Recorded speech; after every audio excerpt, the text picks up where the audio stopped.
के शो में इंतहाई अहम हालात, सिक्योरिटी ब्रीफिंग, पीटीआई की अदम शिरकत। मौजूदा हालात में सियासी इख्तिलाफात, मुल्की मफाद पर कोई समझौता नहीं। पेट्रोलियम मसनूआत ज़खायर, वजीर खजाना का अहम ऐलान। एनर्जी डिसिप्लिन, वक्त की जरूरत, अहम इकदामात नागुज़ीर।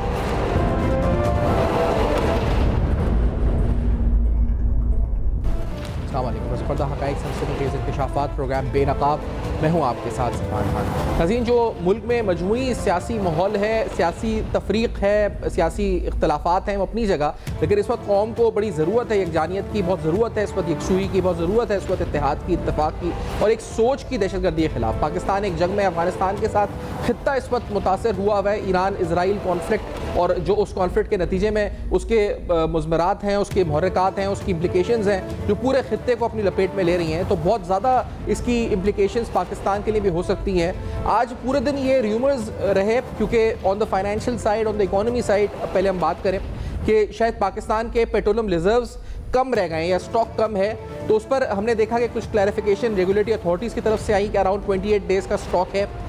फिर उसके बाद फाइनेंस मिनिस्टर ने इस बात को क्लैरिफाई किया कि हाँ जी, जो हमारी स्टॉक टेकिंग है वो डेली बेसिस पर हो रही है और we have reserves till March. लेकिन साथ में उन्होंने कौम को ये मैसेज दिया है जिस पर प्रोग्राम में आज बात करेंगे कि हमें डिसिप्लिन लाना होगा अपनी एनर्जी कन्वर्जेशन के हवाले से और ये कंजर्वेशन के हवाले से। और ये बड़ा इंपॉर्टेंट पॉइंट है, उन्होंने कंजर्व करने के बारे से बात की एनर्जी के, कि डिसिप्लिन इंतहाई ज़रूरी होगा क्योंकि मार्च यानी आफ्टर 28 डेज़ अगर ये जंग प्रोलॉन्ग करती है, मिडल ईस्ट में ये क्राइसिस प्रोलॉन्ग करता है, तो definitely it will have an impact on Pakistan और हमारी सप्लाईज पे इम्पैक्ट पड़ सकता है इवेंचुअली, क्योंकि हमारी जो डिपेंडेंस है फ्यूल पर, इंपोर्टेड फ्यूल पर, वो ज़्यादा है।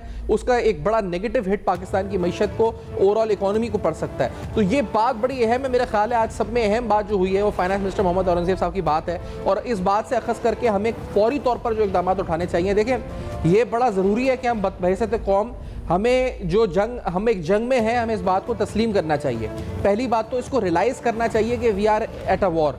फिर दूसरी अहम बात यह कि इस जंग के अंदर हमारी अफवाज पाकिस्तान फ्रंट लाइन पर है, जो कुर्बानियाँ भी दे रही है और दुश्मन को इस पर जो है उनके दांत भी खट्टे कर रही है। साथ में ये खित्ता भी एक जंग में है और इस जंग के यकीनी तौर पर असरात पाकिस्तान के ऊपर आ सकते हैं। तो बहसत इनफरादी और बहसत इज्तिमाई इस माशरे के तौर पर, माशरती तौर पर बहुत से ऐसे इक़दाम हैं जो अपने घरों में हम उठा सकते हैं, जो अपनी ज़ात की हद तक हम उठा सकते हैं। बिजली का कम इस्तेमाल हो, ऑयल पर कम डिपेंडेंस हो, फ्यूल कंजम्पशन, यानी बहुत से ऐसे इक़दाम हैं जो हमें अपनी, ये नहीं कि हम हुकूमत का इंतज़ार करें कि हुकूमत कहेगी तो हम करें, बहुत से इक़दाम ऐसे हैं जो हम उठा सकते हैं। मैंने देखा इस दफ़ा के जो कुछ इंडस्ट्रीज ने ये ऐलान किया, लेकिन क्योंकि यहाँ पर शहर कराची की बात करें, लाहौर और इस्लामाबाद की बात करें, एक कल्चर सा है VIP, रोज़े रमज़ान मुबारक के मुक़द्दस महीने में भी बड़े बड़े इफ्तार डिनर्स, बड़ी जो तरावी पे ख़त्म कुरान होता है उस पर एक बड़ी बड़ी तकारीब का इनाकाद होना, उसमें कई लोगों का जमा होना, VIP सेटअप, खाने पीने, ये शायद वक्त नहीं है इस वक्त कि हम इस तरह के अखराजात अफोर्ड कर सकें। बिल्कुल भी वक्त नहीं है। वैसे भी पाकिस्तान की मईशत में ये वक्त नहीं है,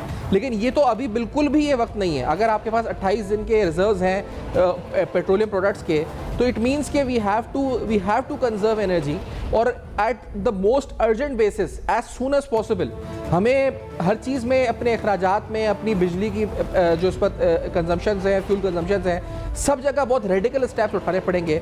जिस डिसिप्लिन की बात फाइनेंस मिनिस्टर ने आज की है, ये बड़ी अहम बात है कि हम इनफरादी तौर पर इस बात को तस्लीम करें, जहनी तौर पर, कि ये नॉर्मल हालात नहीं है, दीज आर एक्स्ट्राऑर्डिनरी सर्कमस्टांसेस, ये बिल्कुल गैर मामूली हालात हैं। आज सिक्योरिटी ब्रीफिंग भी हुई है प्राइम मिनिस्टर की और उसमें पार्लिमानी रहनुमाओं को इन कैमरा ब्रीफिंग दी गई है। बात ये नहीं कि हम कोई र्यूमर या इस पर डर पैदा करें, लेकिन हमें वैसे कौम अपनी ज़िंदगियों में, अपने लाइफस्टाइल में डिसिप्लिन लाना इंतहाई ज़रूरी है। ये देर रात तक शादियाँ, तकारीब, बिजली का गैर ज़रूरी इस्तेमाल या इस वक्त फ्यूल का भी किसी भी तरह गैर ज़रूरी इस्तेमाल, इन तमाम चीज़ों को कर्टेल डाउन करना होगा। अब हम एक जंग में अगर हैं तो हमें करना होगा, और ऐसी जंग जो हमारे अगर खित्ते में भी नहीं है लेकिन किसी और जगह है और उसका असरात हम पर आएंगे, हमारे पेट्रोलियम सप्लाई पे आएंगे, तो we have to prepare for that. ये हुकूमत नहीं करेगी, ये हमें खुद कुछ इनफरादी तौर पर स्टेप्स लेने पड़ेंगे। फाइनेंस मिनिस्टर ने क्या स्टेटमेंट दी है आपको ज़रा सुनाते हैं। Let's hear this. औरंगज़ेब साहब ने जो कहा है,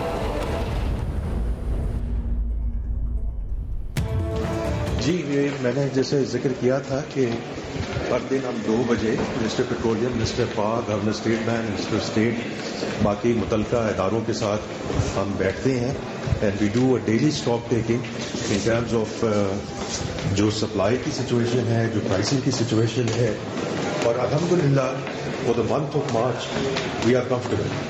तो लेकिन having said that I think बहैसियत कौम कि अगर ये सिचुएशन प्रोलॉन्ग करती है खुदा न खास्ता, तो एक सेल्फ डिसिप्लिन हमें लाना चाहिए with respect to energy conservation. तो ये मैंने बस तो ये जो डिसिप्लिन है ये क्या है? मैंने आज इस प्रोग्राम से पहले कुछ माहिर मईशत हैं, कुछ जो आपके एनर्जी के एक्सपर्ट्स हैं, उनसे बात की, क्योंकि इस एनर्जी कंजर्वेशन के हवाले से हमने बड़ी डिटेल में यहाँ पे प्रोग्राम्स किए हैं, इस प्लेटफॉर्म से बातें की हैं।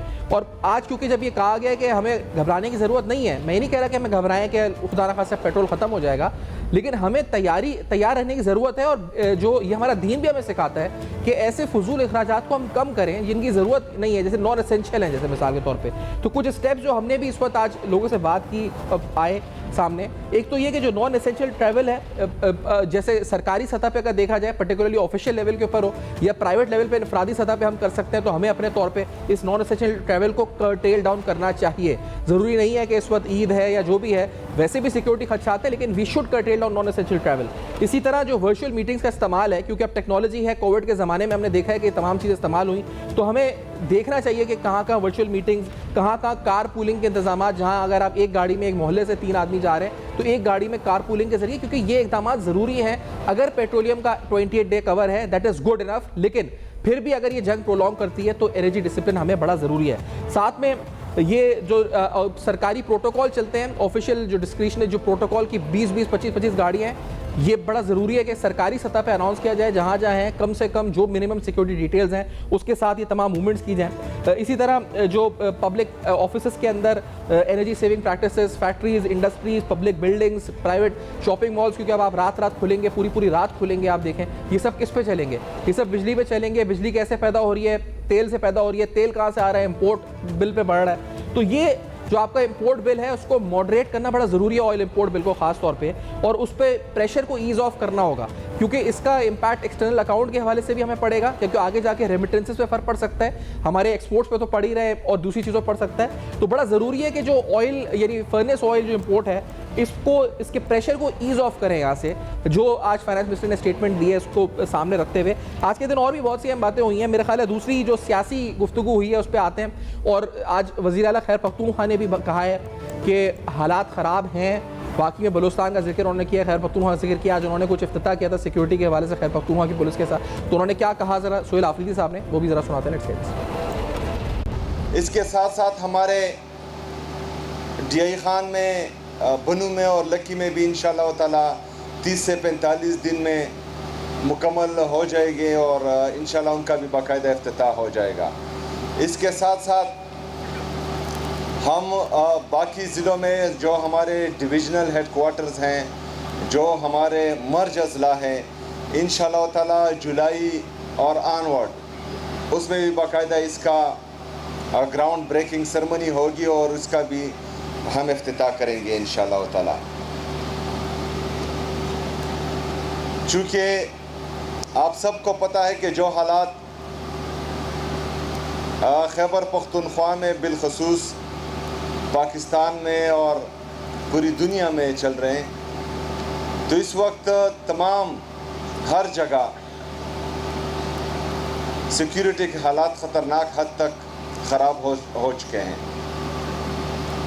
इसलिए बाकायदा मैंने जो हमारी आखिरी मीटिंग थी वफाकी नुमाइंदों के साथ, उसमें बाकायदा इस चीज़ का मैं ज़िक्र कर चुका था, क्योंकि जो बलूचिस्तान में हुआ अफसोसनाक वाक़या था, उसके बाद 2-3 जगह पर इधर खैबर पख्तूनख्वा में कोशिश की गई, लेकिन मैं अपने पुलिस को, CTD को, स्पेशल ब्रांच को खिराज तहसीन पेश करता हूँ कि उन्होंने बरवक्त कार्रवाई की और कोई बड़ा हादसा होने ना दिया।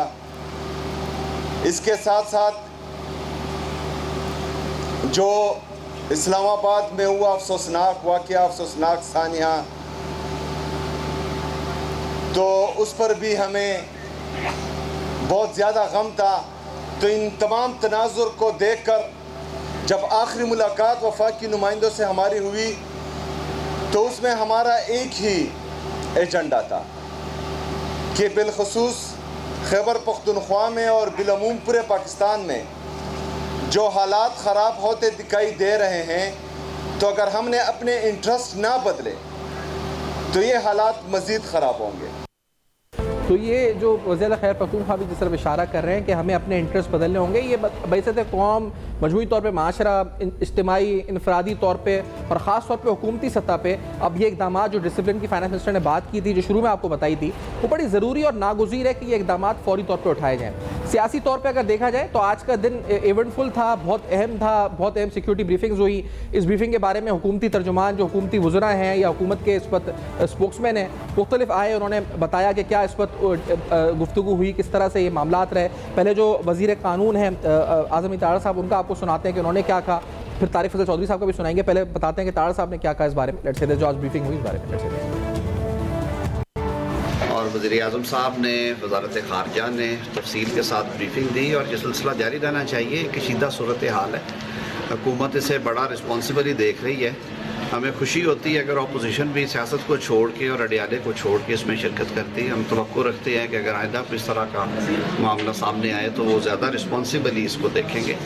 देखिए, हमें अवाम ने एतमाद करके यहाँ पे भेजा है और पाकिस्तान की जहाँ पे सालमियत और सलामती की बात हो वहाँ पे सियासत नहीं होनी चाहिए। इसी वजह से वज़ीर आज़म साहब ने बड़ी खलूस नीयत के साथ अपने सीनियर लोगों को, राना सनाउल्लाह साहब और तारिक फजल साहब को भेजा। उन्होंने उनका जो दावतनामा उन तक पहुँचाया, उन्होंने उसे कबूल भी किया। बाहर कैफ जो भी मामलात थे उनका इंटरनल मसला है, लेकिन हम ये तवक्को रखते हैं कि जो इस तरह के नेशनल इश्यूज़ आते हैं जिनकी कुछ इंटरनेशनल कंटूर्स भी हैं, वहाँ पे पाकिस्तान की एक आवाज़ जानी चाहिए। क्या पाकिस्तान की एक आवाज़ चाहिए। नाज़रीन, ये बड़ा अहम है क्योंकि एक तरफ तो हमें डिसिप्लिन की बड़ी ज़रूरत है, दूसरा इत्तफाक की बड़ी ज़रूरत है, यकसुई की बड़ी ज़रूरत है, इत्तेहाद की बड़ी ज़रूरत है। कुछ दिन कबल जब DG ISPR से भी पूछा गया था दहशतगर्दी और अफगानिस्तान में जो खासतौर पर पाकिस्तान अफवाज के ऑपरेशन हैं, पाकिस्तान अफवाज जो जंग लड़ रही है, जब उनसे पूछा गया था कि क्या खैबर पख्तूनख्वा की हुकूमत आपके साथ सेम पेज पर है, यानी इन terms of operational tactical details या नेशनल एक्शन प्लान के हवाले से, तो उन्होंने कहा दहशतगर्दी के नासूर के खिलाफ पूरी कौम मुत्तहिद है। और ये बड़ा ज़रूरी है कि वो अफवाज जो कि इस वक्त बॉर्डर पर है, वो अफवाज जो कि फ़िज़ा में है, वो अफवाज जो कि इस वक्त बहरी सतह पर है, वो इस वक्त हमारी जंग यानी इस वक्त इस जंग के लिए आगे फ्रंट लाइन पर हैं। वो कुर्बानियाँ भी दे रहे हैं, कामयाबी अल्लाह ताला उनको नसीब कर रहा है, उनको अल्लाह ताला और इस्तकामत दे। लेकिन बैसत कौम हमें इस वक्त सियासी जो अपने तफरीक है उसको बालाए ताक रख कर इस वक्त पाकिस्तान के मफाद के लिए एक होना पड़ेगा। कोई भी शख्सियत मुल्क से ज़्यादा नहीं है, कोई भी शख्सियत इस वक्त पाकिस्तान के मफाद से ज़्यादा नहीं है। कोई भी सियासी जो इस वक्त शख्सियत है, आपका कायद है, जो भी है, बानी PTI जो, वो इस वक्त मुल्क से ज़्यादा नहीं है। यानी लेकिन आज के दिन भी हमने देखा कि पाकिस्तान तहरीक इंसाफ पर यह तनकीद हुई कि उन्होंने इस अहम तरीन ब्रीफिंग का हिस्सा ना बनकर ये रवायत को बरकरार रखा कि हर अहम तरीन मामले के ऊपर उन्होंने अपने ज़ाती मफाद को तरजीह दी, ना कि कौमी मफाद को। यहाँ पर भी इमरान खान से मिलने के बहाने या मिल नहीं सके या ये नहीं हो सका या वो नहीं हो सका, ये तमाम चीज़ें उनके लीडरान की तरफ से सामने आई। These are genuine concerns regarding his health. लेकिन बड़ा ज़रूरी था कि इस वक्त कौम के मफाद के लिए और पूरी दुनिया को ये पैगाम देने के लिए कि पाकिस्तान एक कौम के साथ एक कौम बनकर इस दहशतगर्दी के खिलाफ, इन टेररिस्ट इंफ्रास्ट्रक्चर के खिलाफ जो अफवाज जंग लड़ रही है, वो सब पूरी कौम एक है। वो चाहती है कि दहशतगर्दी का खात्मा मुकम्मल तौर पर इस मुल्क से हो, यानी और वो इस जंग में पाक अफवाज के साथ खड़ी है। पूरी सिविलियन क़यादत, अस्करी क़यादत सब एक पेज पर आकर इस वक्त पाकिस्तान के मफाद के लिए काम कर रहे हैं। तो बड़ा ज़रूरी था कि यकसुई के साथ आज ये पैगाम दिया जाता, लेकिन अनफॉर्चुनेटली फिर यही हुआ। तारिक फजल चौधरी साहब का जिक्र किया अभी तारा साहब ने, तो तारिक फजल चौधरी साहब ने क्या कहा इस ब्रीफिंग के बारे में और जो मुलाकात हुई उनकी उस बारे में क्या कहा? Let's say this. ब्रीफिंग में क्या हुआ जो आज सियासी रहनुमाओं को दी गई थी? देखिए, जो आज तमाम जमातों के पार्लिमानी लीडर्स को, उसके साथ जो उनकी सीनियर लीडरशिप है तमाम सियासी जमातों को, उन्हें प्राइम मिनिस्टर साहब की तरफ से मदऊ किया गया था और फॉरेन ऑफिस ने उस पर जो खत्े की सूरत हाल है अफगानिस्तान के हवाले से और ईरान के हवाले से उस पर तफसीली ब्रीफिंग दी है, सारी सूरत हाल से आगाह किया है तमाम लीडर्स को। और उसके बाद तमाम जो हमारे इत्तेहादी जमातों के पार्लिमानी हेड्स हैं उन्होंने अपने अपने ख्यालात का इज़हार किया, अपनी आरा का इज़हार किया। और राहुल भुट्टो ज़रदारी साहब, उन्होंने फजल रहमान साहब, उन्होंने भी बड़ी तफसील से सूरत हाल के हवाले से अपनी जो राय हैं उनका इज़हार किया है। वो सारी प्राइम मिनिस्टर साहब ने इनकॉर्पोरेट की हैं और मैं समझता हूँ कि तमाम जमातों को एतमाद में लेना और उनकी राय लेना ये प्राइम मिनिस्टर साहब का बड़ा एक मुस्तहसन फैसला है और इन सब की इनपुट से इंशाअल्लाह ताला जो स्ट्रेटजी जिसके ऊपर हम आगे चल रहे हैं इसमें मज़ीद बेहतरी आएगी और पाकिस्तान के लिए इंशाअल्लाह इस सारी सूरत हाल से निपटने के हवाले से मज़ीद आज अच्छी तजवीज़ सामने आएगी। अच्छा, क्या मिलिट्री लीडरशिप की तरफ से ब्रीफिंग दी गई थी या सिर्फ फॉरेन ऑफिस की तरफ से हुई है? वो फॉरेन ऑफिस की तरफ से दी गई है। फॉरेन सेक्रेटरी उन्होंने ब्रीफ किया और उसके बाद जो हमारे डिप्टी प्राइम मिनिस्टर हैं और वज़ीर ख़ारजा हैं जनाब इसाक डार साहब, उन्होंने सारी जो सूरत हाल है उसके हवाले से बड़ी तफसीली गुफ्तगू की। अच्छा, ये बताएं को पीटीआई की कमी महसूस हुई थी उस मीटिंग में या कोई नहीं? देखिए, जहाँ तक कमी महसूस होने का ताल्लुक है, हम चाहते नहीं थे कि वो इस सेशन का बाइकआउट करें। कल प्राइम मिनिस्टर साहब की डायरेक्शन पे राना सनाउल्लाह साहब और मैं लीडर ऑफ अपोजिशन के चैम्बर गए थे। उन्हें प्राइम मिनिस्टर साहब की तरफ से बाकायदा दावत दी आज की इस इजलास में शिरकत के हवाले से। हमारी ये ख्वाहिश थी कि इसमें अपोजिशन का भी इनपुट जो है वो शामिल होना चाहिए, लेकिन अपोजिशन के लिए पाकिस्तान और पाकिस्तान के इशू से ज़्यादा इमरान खान इम्पॉर्टेंट है। इसीलिए उन्होंने जब अपनी जो पॉलिटिकल पार्टी है उसकी मीटिंग की तो उन्होंने कहा जी कि इमरान खान फर्स्ट, पहले उसकी बात करें, उसके बाद इशूज़ की बात करेंगे। और मैं समझता हूँ कि ये रवैया जो है बहुत अफसोसनाक है कि जिस इस वक्त जब मुल्क बड़े चैलेंजेस से गुजर रहा है, पाकिस्तान की कौम में एक इज़्तिराब है और गवर्नमेंट जो है, प्राइम मिनिस्टर साहब, हमारी अस्करी क़यादत फील्ड मार्शल सैयद आसिम मुनीर, जिस तरह हमारी बॉर्डर्स की सिचुएशन है, अफगानिस्तान के साथ जो सूरत हाल चल रही है, ईरान में जो इस वक्त इशू बना हुआ है, खलीजी ममालिक में जो चैलेंजेस हैं, उन सब के लिए हमें मिल के एक कौम की हैसियत से फैसले भी करने हैं और एक्ट भी करना है। लेकिन उसमें आपने अपना जो है वो एक अलग धड़ा बनाया हुआ है और आप यानी नेशनल यूनिटी के हवाले से भी आपको इकट्ठा चलते हुए और कोई राय देते हुए, इकट्ठा टेबल पर बैठते हुए आपको भी इसमें गुहार महसूस कर रहे हैं। तो मैं समझता हूँ कि ये एक बहुत बड़ी ज़्यादती है। पीटीआई का मौका है कि इमरान खान माइनस करने की काविश की जा रही है, इस वजह से वो इस कमेटी में नहीं, ब्रीफिंग नहीं है, तो इस हवाले से आप क्या कहेंगे? देखिए, ये उनकी आज के इजलास में जो उन्होंने बाइकआउट किया है उसके हवाले से ज़ाहिर है वो कुछ बहानेबाजी करेंगे, कुछ तावीलें ज़रूर घड़ेंगे, लेकिन ये सब फजूल के बहाने हैं। हर सूरत में आज अपोजिशन को एक नेशनल कॉज के लिए और एक नेशनल यूनिटी के लिए, कौमी इत्तेहाद का मैसेज देने के लिए आज इस इजलास में उनकी बड़ा अहम दिन था सियासी लिहाज से देखा जाए। एक तो एक तरफ जो फाइनेंस मिनिस्टर ने बात की वो टेक्निकली बड़ी इंपॉर्टेंट है कि कौम में हमें इस वक्त डिसिप्लिन की बड़ी ज़रूरत है अपने एनर्जी के खासतौर पर मामला को लेकर। साथ में आज क्योंकि सियासी क़यादत एक साथ थी, पाकिस्तान ये इन कैमरा ब्रीफिंग थी, तमाम पार्लिमानी जमातों के अहम रहनुमा साथ थे, ये बड़ा अहम मौका था कि हम एक सियासी सोच के साथ इस वक्त पूरी दुनिया को ये पैगाम देते कि पाकिस्तान मुत्तहिद है दहशतगर्दी के खिलाफ, पाकिस्तान मुत्तहिद है अपने तमाम बैरूनी और अंदरूनी दुश्मन अनासिर के लिए। एक बड़ा पैगाम था कि आज हम सब सियासी रहनुमा एक होकर इस दहशतगर्दी की न सिर्फ मजम्मत करते हैं बल्कि इस जंग में मुकम्मल तौर पर अफवाज के साथ हैं। फिर खास तौर पर चूँकि वजारत खारजा की ब्रीफिंग थी तो ईरान इसराइल मामलात, उसकी सेंसिटिविटीज़, उसकी डिटेल्स, मीडिएशन एफर्ट्स पाकिस्तान की, पाकिस्तान क्या कर रहा है और पाकिस्तान किस तरह बैडो चैनल कोशिश कर रहा है कि अमन प्रिवेल कर सके पूरे खित्ते में। तो बड़ा ज़रूरी था कि इस वक्त तमाम सियासी रहनुमा एक पेज पर आकर इन तमाम कोशिशों को, इन तमाम काविशों को इस वक्त जो है इस वक्त एक नोट दे सकते थे, एक अप्रूवल देते, एक पूरी कौम में एक जिसे कहा जाए कि उनकी कंसल्टेशन शामिल होती है, एक इत्तेहाद के साथ एक नैरेटिव, एक बयानिया पाकिस्तान की तरफ सामने आता है। लेकिन अनफॉर्चुनेटली ऐसा नहीं हुआ और जैसा तारिफ अली साहब ने कहा कि अपने ज़ाती मफाद या अपना सियासी मफाद आड़े आ गया एक बार फिर से, और ये पहली बार नहीं हुआ है, इससे पहले भी हमने देखा है कि ज़ाती मफाद, सियासी मफाद हमेशा आड़े आ जाता है ऐसे वाक़यात के वक्त, और ये हमेशा पाकिस्तान के लिए नुकसानदेह होता है। वैसे गौहर साहब जो कि चेयरमैन है पाकिस्तान तहरीक इंसाफ के, उनसे जब तफसीलन पूछा गया कि आज इजलास में क्यों नहीं शरीक हुए, क्या वजह रही, तो क्या उन्होंने तावीलें, क्या उन्होंने बयानात किए, क्या उन्होंने बयान किया, ज़रा सुनते हैं गौहर साहब ने क्या स्टेटमेंट दिया। आज शिरकत ना करने का फैसला इस मीटिंग में कैसा देखते हैं आप इसे? देखिए, हम पॉलिटिकल पार्टी है, हमारे पॉलिटिकल कमेटी भी है, हमारी कोर कमेटी है, हमारी leader of the opposition in the Senate और leader of the opposition in the National Assembly भी अभी मौजूद है, उनके पास भी पूरा मैंडेट है। हमने इसके प्रोन्स एंड कॉन्स ज़रूर डिस्कस किए हैं और हमारा कंसर्न हमेशा रहा है अफगानिस्तान के लिए, और हमारा कंसर्न रहा है और हमने बड़ा अपना आवाज़ उठाया है असम्बली में भी ईरान के लिए। बल्कि आपको ये as a matter of record है कि मेरी जो ट्वीट है वो सबसे पहले आई है, इस इवन वज़ीर आज़म से भी पहले हमारी ट्वीट आई है मेरी ईरान पे। और हम ये कहना चाह रहे थे कि जी जो भी बात है आप पार्लियामान को मजबूत करें, बातचीत आप पार्लियामान में करें, पार्लियामान में से कमेटी के पास आप लेके आ जाए। तो हमारे एक प्रिंसिपल स्टैंड हमने लिया। दूसरी बात है कि हुकूमत अगर हमें इरेलेवेंट करती है, हमें अपनी लीडर से मिलाती नहीं है, उसको हॉस्पिटल में नहीं आने दे रहे, उनको डॉक्टर को जाने की नहीं दे रहे, उनके फैमिली मेंबर्स कल भी सारा कोई नहीं मिला, तो ऐसे सर्कमस्टांसेस में फिर इनके साथ बैठने का फायदा ही कोई नहीं है। हमारे पास शख्सियात से ज्यादा मुल्की सलामती का हम मुल्की सलामती के हम इससे ज्यादा कंसर्न है, और इसी कंसर्न की वजह से हमने सबसे पहले बोला, हमने सबसे पहले आवाज उठाया और हमने सबसे कहा है कि बावजूद इसके कि हम आपको स्ट्रेंजर समझते हैं, लेकिन हमने कहा है पाकिस्तान सबसे पहले,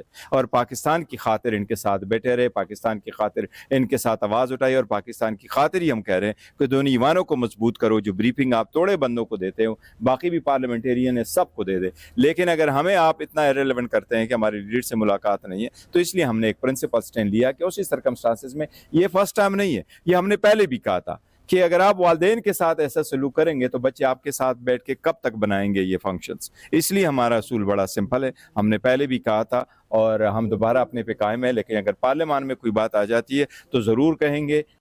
नाज़रीन, अहम तरीन गुफ्तगू सुनिए आपने वैसे गौर साहब की। तो तमाम जो हुकूमती रहनुमाओं के अपोजिशन का मौक़िफ़ आपने जाना, और ख़ास तौर पर पाकिस्तान को आगे बढ़ने के लिए और इस जंग के जिसके इम्कानात हैं कि शायद तवील हो जाए, पाकिस्तान पर क्या असरात मुरतब हो सकते हैं, ख़ास तौर पर माशी पहलुओं के लिहाज से, उस पर भी डिटेल में बात करेंगे। लेकिन ये तो ज़रूर कि असरात क्या हो सकते हैं, बात ज़रूर आज ये होगी कि हमें हल उसका क्या करना चाहिए, और हल वो नहीं जो सिर्फ हुकूमत करे, हल वो जो कि हमें इनफरादी तौर पर, हमें अपने इज्तिमाई तौर पर करना चाहिए, वो इक़दाम जो कि हमारे लिए उठाना नागुज़ीर हैं, खास तौर पे पाकिस्तान के सिक्योरिटी कॉन्टेक्स्ट में और माशी कॉन्टेक्स्ट में, क्योंकि हम बहुत ज़्यादा डिपेंडेंट हैं रेमिटेंसेस के ऊपर, हम बहुत ज़्यादा डिपेंडेंट हैं ऑयल इंपोर्ट्स के ऊपर। तो हमें कुछ इक़दाम अपने इज्तिमाई और अपने इनफरादी तौर पर अपनी ज़ात की हद तक भी उठाने पड़ेंगे इस मुल्क की खातिर, इस रियासत, इस पाकिस्तान के माशी मफाद और पाकिस्तान के इस्तेहकाम की खातिर। आफ्टर दिस ब्रेक बेनकाब में वापस आएंगे, बात करेंगे अपने एक्सपर्ट से, हमारे साथ रहिए।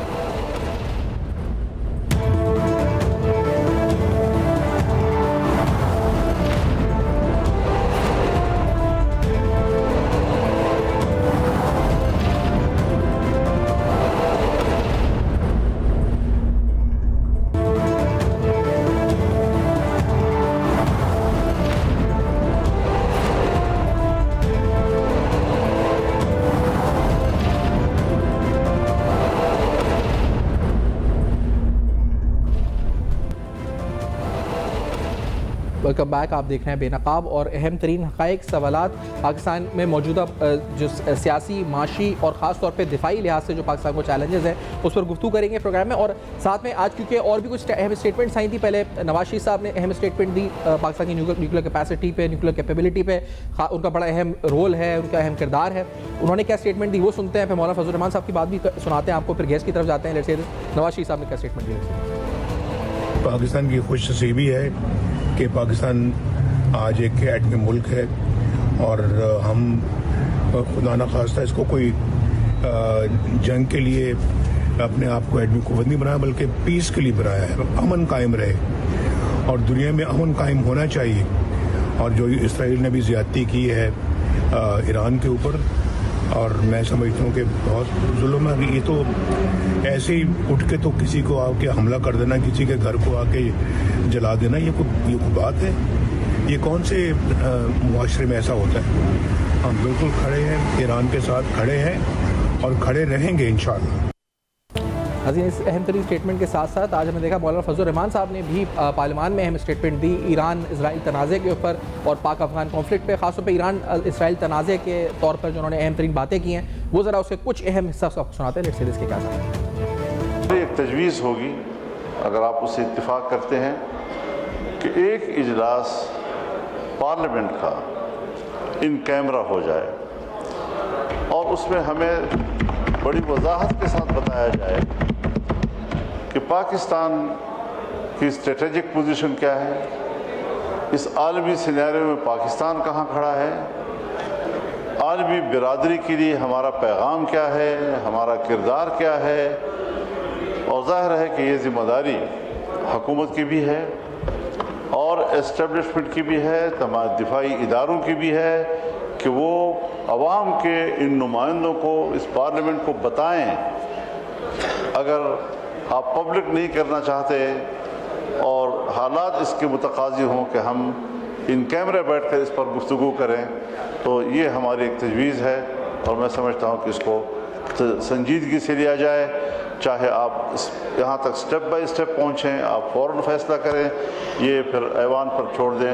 ऐवान का जो सेंस बनेगा वो इंशाल्लाह हमारी बेहतर रहनुमाई करे। कल पार्लियामेंट के मुश्तरका इजलास से सदर मुमलिकत ने खिताब किया और ज़ाहिर है कि मुल्क के मौजूदा सियासी माहौल पे महमूद मौलवी साहब से बात करते हैं। सीनियर सस्तान है मौलवी साहब, बहुत खुशामदीद आपके प्रोग्राम में आपने ज्वाइन किया। सर ये फरमाएं कि आज पीटीआई की अदम शिरकत ये दुरुस्त फैसला था या गलत फैसला था? देखिए हमारे अंदाजे से तो बिल्कुल गलत फैसला था, क्योंकि इतनी इम्पोर्टेंट चीज है और मुल्क जो है पूरे मतलब किस उससे गुजर रहा है, तो इस वक्त तो मेरे ख्याल से बैठ के आपस में बात करके चीजों को डिसाइड करने की बात हो रही है। कोई मतलब इस वक्त देखें, इस वक्त इस क्राइसिस में तो सबको एक साथ हो जाना चाहिए, बनिस्बत इख्तलाफात रखें। देखें इख्तलाफात होते हैं, वो जब ये क्राइसिस खत्म हो जाए उसके बाद बैठ के उसके ऊपर भी डिस्कस कर सकते हैं। इस वक्त आप देखें एक तरफ अफगानिस्तान का लगा हुआ है, ईरान का इशू है, सऊदी अरेबिया के इशूज हैं, क्योंकि हमने सऊदीज को एग्रीमेंट किया हुआ है कि हम उनकी हिफाजत करेंगे। ईरान से हमारे ताल्लुकात पे एक बॉर्डर पे अफगानिस्तान लगा हुआ है। ये सब चीजों को मद्देनजर रखते हुए मेरे हिसाब से तो ये डिसीजन गलत था, ये मेरा व्यू है। तो ऐसा मौलवी साहब ये बताएं कि इस क्योंकि आप तो नेशनल डायलॉग कमेटी वगैरह कोशिश कर रहे थे कि एक ब्रॉडर पर्सपेक्टिव में मौजूदा सिक्योरिटी माशी हालात के तनाजुर में एक कौमी हुकूमत बनाई जाए, लेकिन जब एक तरफ ये कोशिशें और दूसरी तरफ पीटीआई की तरफ से ये जैशर, तो वो तमाम कोशिशों को और पानी नहीं फिर जाता जो सारी हो रही थी इस सिलसिले में? देखिए ये तो बदकिस्मती है कि जब भी चीजें बेहतरी की तरफ जाती है पीटीआई से कोई ना कोई इसी किस्म का कोई स्टेटमेंट आ जाता है या कोई एक वो एक्ट हो जाता है जो कि चीजों को पीछे ले जाता है। देखिए जब भी आप ये देखें चीजों को देखें ना, आगे जाने की वजह फिर पीछे आ जाती है। तो मौलवी साहब जिम्मेदार इसका कौन हो, यानी ये फैसला करता कौन है? ये बैरिस्टर गौहर का फैसला होगा, ये अलीमा खान का फैसला था, ये पीटीआई की पॉलिटिक्स कौन कुव्वतें हैं जो इस वक्त ये गलत फैसले पीटीआई से करवाती हैं? ये इमरान खान जेल में बैठ के फैसले करते हैं, ये कहाँ से होते हैं फैसले, कैसे होते हैं? देखिए इमरान खान साहब जो है वो तो इस वक्त जेल में है, तो उनके फैसले तो है नहीं है। अब ये देखें इतने लोग हैं तो आपस में ही बैठ के फैसला नहीं कर पा रहे ना। देखिए ना इस वक्त इतने लीडर हैं, वही बैठ के कभी जिसके जो चीज में आता है वो फैसले कर रहे हैं, तो इसलिए वो फैसले कर। तो अगर सब एक पेज पे आ जाए, पहले तो एक पेज पे नहीं है ना पीटीआई, आप मुझे बताएं ना पीटीआई इस वक्त एक पेज पे नहीं, अगर एक पेज पे आके फैसले कर ले तो भी मैं कहूँगा चले दुरुस्त किया, मतलब अलग अलग फ्रिक्शंस हो गए हैं। नहीं, अब रिसेंटली डीजीआईएसपीआर की प्रेस कॉन्फ्रेंस थी, उस प्रेस कॉन्फ्रेंस में उनसे सवाल पूछा गया कि खैर पख्तूनख्वा की हुकूमत क्या आपके साथ सेम पेज पर है रिगार्डिंग अफगानिस्तान में जो मामला चल रहे हैं, तो उन्होंने कहा पूरी कौम जो है मुत्तहिद दहशतगर्दी के खिलाफ यकसू है। तो वो एक बड़ा अच्छा टोन था और वहां से मेरे ख्याल से मामला जो थे वो अच्छी तरह एक सही चीजें दुरुस्तगी की तरफ जा रही थी, लेकिन आज के इकदाम ने शायद उसको भी नेगेटिव कर दिया मेरे ख्याल से। यही तो बदकिस्मती है। अब मेरा ख्याल से देखें आगे, देखिए चीजों को ये देखना चाहिए कि मुल्क किस तरफ चल रही है। अफगानिस्तान के वॉर में जबकि केपीके के मेजॉरिटी लोग, ठीक है ना, जो है फौज के साथ खड़ी है और जो है इस वक्त जो मुल्क जो है जिस उससे गुजर रहा है, मैं ये नहीं कहूँगा कि जो इस वक्त इनका ये इकदाम सही था। अच्छा ये मुझे बता सकते हैं क्योंकि जो आज हुई है ये ब्रीफिंग, इस ब्रीफिंग के बाद जो खदशात थे पार्लिमानी पार्टियों के वो खदशात दुरुस्त हुए होंगे, और फिर दूसरी बात ये भी कि पीटीआई की अदम शिरकत से चले पीटीआई का तो नुकसान हुआ, लेकिन क्या इस पूरी कॉन्फ्रेंस का भी नुकसान हुआ? यानी एक बयानिया जो मुश्तरका आना चाहिए था वो नहीं हुआ और इस कॉन्फ्रेंस की अपनी हैसियत भी उस पर इफेक्ट पड़ गया। देखिए इस पर एक इफेक्ट तो थोड़ा बहुत तो पड़ेगा, मगर आपको मैं बता दूं कि मेजॉरिटी कौम जो है वो जो है बिल्कुल जो है एक ही पेज पे है। ये थोड़े से फ्रिक्शन जो है मैं कहूँगा पीटीआई के भी के मेजॉरिटी लोग जो है उन्हीं को बैक कर रहे हैं हमारे अफवाज को इस जंग में, इसमें कोई दो राय नहीं है। अब अगर फ्रिक्शन ने कोई डिसीजन लिया है इसके ऊपर, तो मतलब कोई कुछ नहीं कह सकता ना। अच्छा महमूद साहब साथ रहेंगे। लतीफ़ खोसा साहब ने आज एक स्टेटमेंट दी है इमरान खान साहब के मुकदमात के हवाले से, मैं चाह रहा हूँ अगर हम वो सुना के आपका तज्ज़िया उस पर हासिल कर सकें। उन्होंने उनकी लाइकली कहा है कि कुछ चीज़ें हैं जो मुस्बत नज़र आ रही हैं। क्या कहा है लतीफ़ खोसा साहब ने, अगर वो स्टेटमेंट हम सुना दें फिर महमूद अली साहब का मौक़िफ़ लें इसके ऊपर। लतीफ़ खोसा साहब ने क्या स्टेटमेंट दी है, लेट्स हियर दिस। लतीफ़ खोसा साहब, आखिरकार आपकी 2 दरखास्तें जो हैं वो समाअत के लिए भी मुकर्रर हुई हैं। कल इमरान खान को 6 मुकदमात में जमानतें कन्फर्म की गई हैं और 9 मई के मुकदमात में प्रोसिक्यूटर जो है शवाहिद पेश नहीं कर सका। इस बुनियाद के ऊपर जज साहब ने, अफजल बजोका ने ये फैसला दिया है कि इमरान खान के 6 मुकदमात में उनको जमानत मिली है। ये एक तरफ तो जो है वो अब बड़ी हवाएं जो है वो अच्छी तरफ चलना शुरू हुई हैं, क्या समझते हैं ये सारी? देखिए, एक ही केस रह गया है, अब आपको 10 तारीख को इंशाल्लाह खुशखबरी मिलेगी और इसलिए कि उस केस में जो तोशाखाना नंबर 1 है केस, उसमें कोई ऐसी शवाहिद नहीं है जिसकी बुनियाद पर वो सजा बहाल रखी जा सके। तो फिर एक ही केस रह जाता है और वो भी उम्मीद है इंशाल्लाह कि इस बाबरकत महीने के अंदर वो भी तय हो जाएगा। और इमरान खान की इसलिए मुझे बहुत कभी उम्मीद की नमाज वो घर पे अदा करेंगे। मौलवी साहब, महमूद साहब, ये तवक्को है आपको, इम्कान है? देखिए, अगर जो है कोई बैकडोर डिप्लोमेसी हो जाए और चीजें बेहतरी की तरफ आ जाए तो मेरे ख्याल से नामुमकिनात में से तो नहीं है। उसकी वजह देखें, बैकडोर डिप्लोमेसी तो चल भी रही थी, मगर अब किस स्टेज पे है, क्या है, इसके ऊपर तो मैं इस वक्त कमेंट नहीं कर सकता हूँ कि। और अगर खोसा साहब ये कह रहे हैं कि जी ये केस भी खत्म हो जाएगा और इमरान खान साहब बाहर आ जाएंगे, तो हो सकता है कि उनको पास इंफॉर्मेशन हो कि बैकडोर कोई डिप्लोमेसी फाइनलाइज हो रही है या नहीं हो रही है। सही, बहुत शुक्रिया महमूद साहब ने प्रोग्राम में ज्वाइन किया। एक ब्रेक के बाद वापस आते हैं पाकिस्तान की माशी हालात पर, खासतौर पे oil disruption, supply chain disruption, जो हमारी स्टॉक पोजीशनिंग है पेट्रोलियम रिजर्व्स की, उस पर बात करेंगे और हमें बहैसियत कौम क्या करना चाहिए, हुकूमत को फौरी इक़दाम क्या अनाउंस करने चाहिए। एक ब्रेक के बाद हमारे साथ रहेंगे।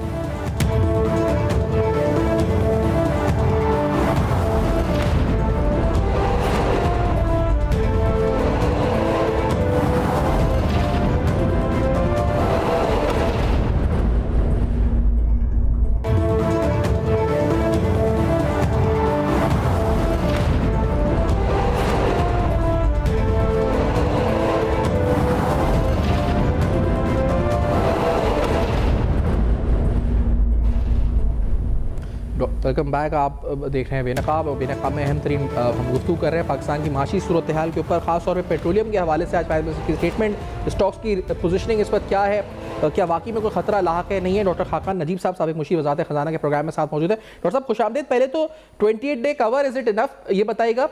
और क्योंकि कुछ खबरें इस तरह की आई हैं कि पेट्रोलियम डीलर एसोसिएशन ने प्राइम मिनिस्टर को लिखा है कि हमें कोटा मुकर्रर कर दिया गया है, कुछ सेक्टर्स को जैसे फर्टिलाइजर है उनकी गैस कर्टेल डाउन की गई है, तो ये वाकई में is there a shortage right now, serious concern है इस वक्त हमारे लिए होना चाहिए? देखिए, पहली बात तो ये है कि डिमांड मैनेजमेंट जिसको कहते हैं वो तो करनी चाहिए। मतलब मैं तो ये समझता हूँ कि हमें ये सोचना चाहिए कि हमें क्या वर्क फ्रॉम होम करना है, क्या हमें स्कूल्स को क्या करना है, और जहाँ पे गैस जा रही है राशन करने की बजाय, या जहाँ पे पेट्रोल की है राशन करने की बजाय डिमांड साइड मैनेजमेंट करनी चाहिए, public sector, private sector and economy at large की। इसमें कोई हर्ज नहीं। नॉर्मली हमारे पास 25 से 30 दिन के ज़खायर होते हैं। डीजल की ज्यादा जरूरत है बिकॉज हार्वेस्टिंग भी हो रही है। ऑयल का जो इस वक्त का शॉक है वो बहुत सीवियर तो नहीं है। अगर आप प्राइसिंग भी देखें इस वक्त तो क्या $80 है, ब्रेंट $70 था, so there is a $10 rise. और सब ये समझते हैं कि ये एक कंटेन्ड कॉन्फ्लिक्ट होगा और with in a couple of weeks, minimum weeks पे ये एक किसी तस्वीर या किसी ऐसी तरफ जाएगा जहां पे उनके ऑब्जेक्टिव्स अगर पूरे हो जाते हैं और everyone comes on the table. Markets भी यूएस की तो बिल्कुल इसी तरह रिएक्ट कर रही हैं, इसीलिए तेल में वो स्पाइक जो लोग $100 या बियॉन्ड की समझते थे वो नहीं आई। हॉर्मोज में भी लगता यूं है कि ईरानियंस ने भी कोई ये तो नहीं कहा कि हम पूरी उसको क्लोज कर दी है, कुछ मूवमेंट जो है वो चल रही है। हाँ, LNG की जरूर एक प्राइस नेट गैस जो इंटरनेशनल है वो स्पाइक की है, और वो इसलिए स्पाइक की है कि कतर ने जो अपनी प्रोडक्शन है उसको बंद, और वो एक बड़ा फैक्टर है इन टर्म्स ऑफ प्रोडक्शन। और उससे एक फर्क पड़ा है। हॉर्मूज से अगर आप देखें तो क्या गुजरता है, हॉर्मूज से 1/5 ऑयल गुजरता है, 1/4 वो गुजरती है LNG गुजरती है, पर चूंकि एक अभी इनिशियल स्टेजेस हैं, अभी तो जो कार्गोज हैं वो बाकी जगह से रैंप अप भी हुए हैं। ओपेक प्लस ने रैंप अप भी किया है अपनी प्रोडक्शन को, ताकि जो अगर किल्लत आती है तो वो वहां से पूरी की जा सके।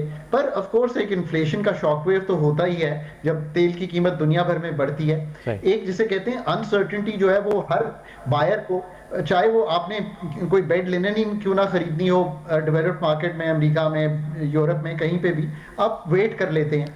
सो जो ग्रोथ की डिरेलमेंट जिसको एक तरह से कहते हैं कि जिस तरह की ग्रोथ के फ्रेमवर्क्स होते हैं स्लो हो जाते हैं।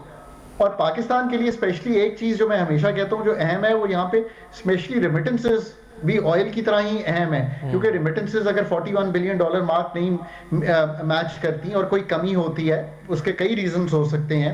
गल्फ में अगर कोई लोग अपने पैसे वहां रोक लेते हैं या कोई जॉबलेसनेस होती है तो दैट हैज एन इम्पैक्ट। अच्छा, रेमिटेंस से पहले खाका साहब ये बताएगा कि क्योंकि जो एक तो ये कि जो LNG का इम्पैक्ट है उसको हम कवर कर सकते हैं, सब्स्टिट्यूट कर सकते हैं by increasing a local production, जैसे OGDCL के MD ने स्टेटमेंट दी अभी आज ही कि और उन्होंने कहा जी कि it aims to raise its natural gas output by 5% to 865 million cubic feet per day. और साथ में उन्होंने कहा है कि जो आपकी क्रूड ऑयल प्रोडक्शन है उसको 14% से बढ़ाकर 40,000 बैरल पर डे तक वो लेकर आएंगे। तो पहले तो ये कि क्या ये सब्स्टिट्यूट कर सकता है इस शॉर्टेज का या नहीं?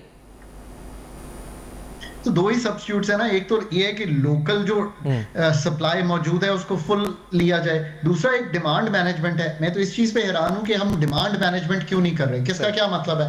आपने कोविड में वर्क फ्रॉम होम किया था, हाइब्रिड काम किया था, ट्रांसपोर्ट को इस तरह किया था कि आप ऑल्टरनेट डेज पे कर लें, कार पूलिंग हो गई, बच्चों के स्कूल हॉलीडेज हैं, पब्लिक सेक्टर की मूवमेंट को कर्टेल करना है, प्राइवेट सेक्टर को ये तनबीह करना है, जनरली लोगों को ये कहना है। हम ये क्यों नहीं कह रहे? अगर लाइट्स इतनी पब्लिक में एनर्जी यूज हो रही है और वो डीजल और फॉसिल फ्यूल से बन रही है या LNG से बन रही है, उसको क्यों नहीं कर्टेल करें? So there are many things that are available. Supply side पे भी डिमांड साइड पे भी जरूर मैनेज करना चाहिए। जो 28 दिन के स्टॉक्स हैं अगर वो लेट्स से 34 दिन पे हम मुहित कर देते हैं तो दैट्स अ प्लस जो स्टॉक्स रेड सी से और रैम्प्ड अप प्रोडक्शन से ले सकते हैं वो ले सकते हैं। देखिए और यही मैं दूसरी मुझे ज्यादा था कि सऊदी अरब ने हमें एश्योरेंस दी है, सऊदी अरब ने एश्योरेंस दी है रेड सी पोर्ट के जरिए सप्लाई की अगर स्टेट ऑफ हॉर्मज़ रुकता है तो वो will that also be a good substitute, क्या वो इसको पूरा कर सकता है?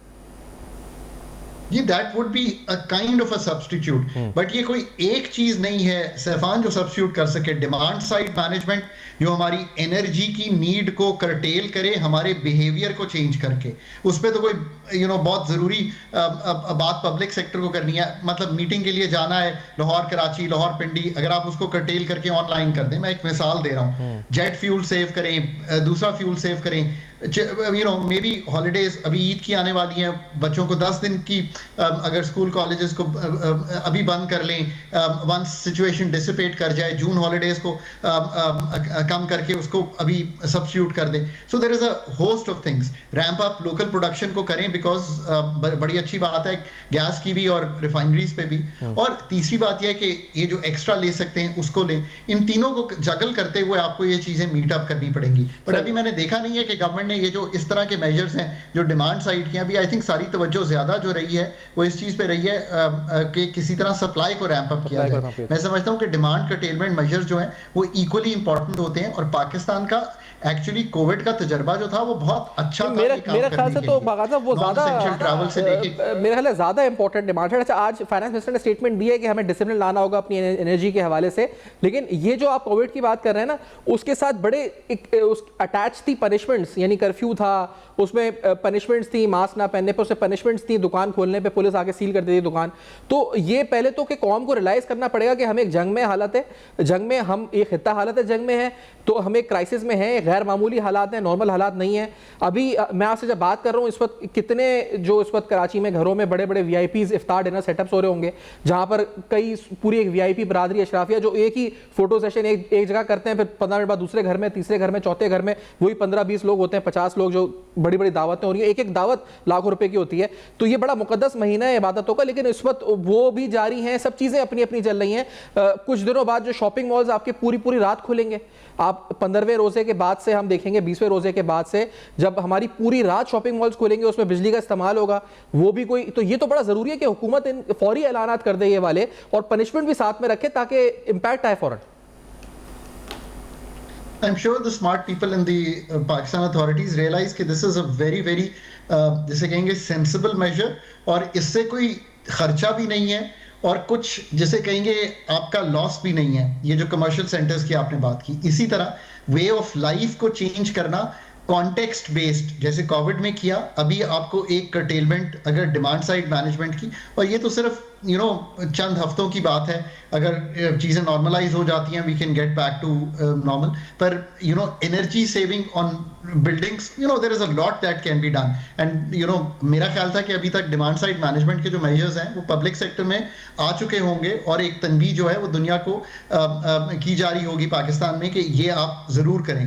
कि अगर मैं डिस्क्रेशनरी कहीं बाहर जाना है तो ना जाऊँ, 4 दफ़ा सामान खरीदना है, 1 दफ़ा कर लूँ महीने में या हफ्ते में, so there is a lot that can be done, और रैंपिंग अप भी कर सकते हैं। बट साथ साथ ये भी याद रखें कि पाकिस्तान की एक्सपोर्ट जो है वो भी थोड़ी सी हिट होगी, बिकॉज जो बायर है डिस्क्रेशनरी कंज्यूमरिज्म जो है, जिसका मतलब है पतलून खरीदनी है, बेड लिनन खरीदनी है, जो पाकिस्तान अपैरल बेचता है वो खरीदनी है, वो भी थोड़ा कर्टेल करेगा। तो आपकी ये जो इस साल का हदफ होगा वो अगले 3-4 माह में हर्ट हो सकता है। तो आपको ऑन दी अदर साइड वो मेजर्स लेने पड़ेंगे ताकि आपकी जो डिमांड है मुल्क की इंपोर्ट बिल की वो कटेल्ड ही रहे, यानी कि आप बहुत ज़्यादा ना खर्चा करें ताकि आपका बैलेंस ऑफ पेमेंट्स, यानी कि जो बैरूनी खसारा है वो किसी तरह ऐसा ना अनकंफर्टेबल हो जाए कि आपके रिजर्व पे प्रेशर आए। अल्हम्दुलिल्लाह 16 अरब डॉलर के रिजर्व्स हैं। मैं बार बार समझाने की कोशिश करता हूं कि अगर IMF की इंगेजमेंट ना होती, ये मैक्रो स्टेबिलिटी ना होती, और खुदा ना खास्ता 2023 में ये क्राइसिस आ जाता, तो पाकिस्तान पे बहुत प्रेशर आ सकता था। आज वो सूरत हाल नहीं है, हम 16 अरब के रिजर्व्स पे हैं। अब दूसरी बात यह है कि आपकी शायद टैक्सी कलेक्शन कम होगी, तो आपको ये भी साथ साथ सोचना है कि आप किस तरह से अपने एक्सपेंडिचर को कम कर सकते हैं, करंट को भी, जारी अखराजात को भी और डेवलपमेंट को भी। और आखिर में ये भी याद रखिए कि पाकिस्तान फॉरेन इन्वेस्टमेंट लाना चाहता है, और हमने जो पहले 7-8 माह का डेटा देखा है तो फॉरेन डायरेक्ट इन्वेस्टमेंट जो है वो उस तरह से नहीं बढ़ी, बल्कि कम हुई है पिछले साल की मुनासबत से। अगर ऐसा हुआ है तो आने वाले 3-4 माह पे तो नई फॉरेन इन्वेस्टमेंट नहीं आएगी, बिकॉज चाहे वो मिडल ईस्ट हो, चाहे वो दूसरी जगह हो, कोई अभी जाकर नए प्लांट्स या नई प्रोडक्शन या नई मैन्युफैक्चरिंग नहीं करेगा। और आखिर में अभी हमने जो बात नहीं की, एडिबल ऑयल की कीमत, जो हमारी कमोडिटीज हैं उनकी कीमत, जब वीट की कीमत, जब ये सारी तब्दील होती है, और पाकिस्तान नेट इंपोर्टर है अगर इन चीज़ों का, एग्रीकल्चर और कॉटन को मिला के 10 अरब डॉलर की इंपोर्ट करता है। मैं हमेशा कहता हूँ कि अगले 2-3 साल में फूड सिक्योरिटी, अब आपको एक और मैसेज मिला है, ये जो शौक आपने इकोनॉमिक देखा है, ये साफ यही जाहिर कर रहा है ना कि फूड सिक्योरिटी अपनी कंफर्म कीजिए, एनर्जी सिक्योरिटी अपनी कंफर्म कीजिए। चलें अगले 3 साल में फंड की ने जो स्पेस दी है आपको, जो उस एंगेजमेंट ने मैक्रो स्टेबिलिटी दी है, जो आपकी एक अच्छी इंडिया के साथ और अफगानिस्तान के साथ आपने एक अच्छा पैगाम दिया है कि वी आर डिफेंस सॉलिड, तो ये 2 चीज़ें ही ठीक कर लीजिए। एनर्जी सिक्योरिटी कैसे इंश्योर करनी है तंजीमें नौ करके, और फूड सिक्योरिटी। 10 अरब डॉलर की इंपोर्ट करते हैं, 6-7 अरब डॉलर की एक्सपोर्ट करते हैं एग्रीकल्चर की, इसको तोड़िए। So there are many things you can do. Every challenge has a lesson from it. Every challenge teaches us कि कैसे दुनिया तब्दील हो रही है और रीजनली कैसे अलायंसेस बन रहे हैं, कैसे रीजनली चीज़ें चल रही हैं। शायद लॉन्ग ग्लोबल वैल्यू चेन्स तो नहीं, पर रीजनल ट्रेड को तकवीयत मिल रही है। ये सारे काम अब पाकिस्तान को करने हैं, इससे अच्छा मौका आएगा नहीं। और अब इस चैलेंज ने तो और हमें इस अज़्म को पुख्ता करना चाहिए कि मसला हमारे अपने स्ट्रक्चर का है, मसला हमारी एक्सपोर्ट ओरिएंटेशन का नहीं है। ओरिएंटेशन तो है, करना चाहते हैं, पर हम स्ट्रक्चरली अगर प्रिपेयर्ड ही नहीं है, rules, regulations, tariffs, ease of doing business, cost of doing business, global value chains, अगर ये सारा कुछ हमने कनेक्ट ही नहीं किया हुआ तो ये कहते जाने से तो बात नहीं बनेगी। So structurally we are not geared to ramp up our export. I know कि ये ख्वाहिश है, ख्वाहिश हर एक की होती है, बट ख्वाहिश को अमली जामा पहनाना is something very very different. Exactly, बड़ी बड़ी अहम बात है इस वक्त। इसमें जो ये आपने एडिबल ऑयल की बात की तो मेरे जहन में ये पकोड़े और ये सब आ गए इस वक्त। समोसे रमज़ानों में जो इस वक्त एडिबल ऑयल का इस्तेमाल, ये तो और बढ़ जाता है कंजम्पशन इस वक्त। तो ऑब्वियसली ये सारी तनबीह जो है ये तो आपको पता है जो भी अथॉरिटीज़ हैं ये उन्होंने करनी है, उन्होंने ही राह रास्त दिखानी है, उन्होंने ही बताना है कि कैसे वे ऑफ लिविंग को आप तब्दील कर सकते हैं गिवन के सिविरिटी ऑफ चैलेंज जो है वो क्या है, और वो हमारा क्रिएटेड नहीं है। एक खित्ते में और एक जिसे कहेंगे ऐसी जिसे कहेंगे कॉन्फ्लिक्ट है कि उसका ज़रा दूरस्थ इम्पैक्ट है, स्पेशली ऑयल इंपोर्टिंग कंट्रीज पे, रेमिटेंस डिपेंडेंट कंट्रीज पे, एक्सपोर्ट जिनकी कम हो और इंपोर्ट ज़्यादा हो उन कंट्रीज पे, मतलब एक बड़ा इम्पैक्ट है। और पाकिस्तान को एक जिसे कहते हैं रिंग फेंस करके चलाना जो है वो लाजिम व मलज़ूम। ठीक है खालिद साहब, बहुत शुक्रिया आपने प्रोग्राम में ज्वाइन किया, अपना मौक़िफ़ दिया इस बारे में। खैर आपने सुनी, फीडबैक दे सकते हैं फेसबुक, ईमेल्स और एक्स पर दिखते रहेगा। अब तक अपना बहुत ख्याल।